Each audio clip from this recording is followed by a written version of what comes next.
this is the accounting treatment for a partner who is no more in the partnership, died. Okay. So what we do, we prepare again a ledger account, which is in fact representing the executors of the deceased partner. Okay. And the capital balance of the deceased partner will be transferred to the executor's account. And then few more effects will be given over there. For example, partner or means death can happen anytime. So that partner can die anytime. So death will not wait till the close of the period.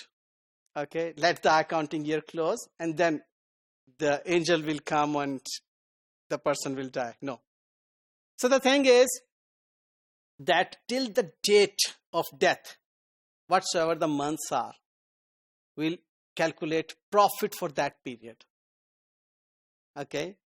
Supposedly the person was alive, that partner was alive in that year for 4 months.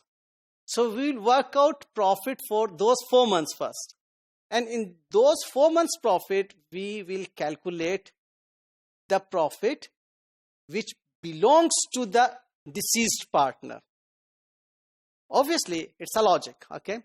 So if the deceased partner's share is supposedly 3/5, 4 months profit will be calculated first, multiply 3/5, will get the share of deceased partner in those 4 months profits. So the executor's account will be credited with that share in profit of the deceased partner for that month. Then share in goodwill. Goodwill shall be calculated and the share of deceased partner will be credited in the executor's account. Obviously, interest on capital will be there. Drawings will be debited, or if there is current account for that deceased partner, that would be debited as well, or credited whatsoever. Or if there is interest on drawing, will be debited in the executor's account. All right.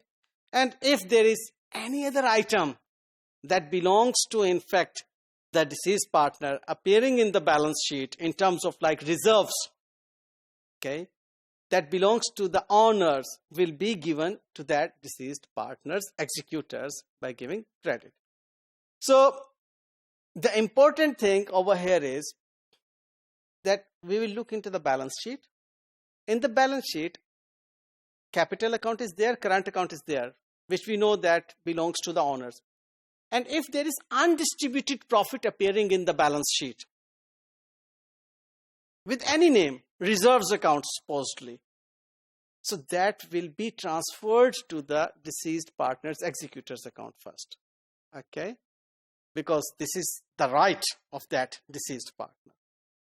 And then if finally, this is also important, if finally the executor's account is giving us credit balance, this is a loan liability for the entity. And if it is giving debit balance, yes, then it is something recoverable. There are chances that if that partner has withdrawn more than the credit side of the executor's account, already he or she has drawn more than the credit balance, then there would be obviously a debit balance appearing in that executor's T account, which would be recoverable from them then. Okay? So then that will become an asset and will be appearing in the balance sheet till the date the organization recovers. All right? So these are the tips for this module to remember. Thank you.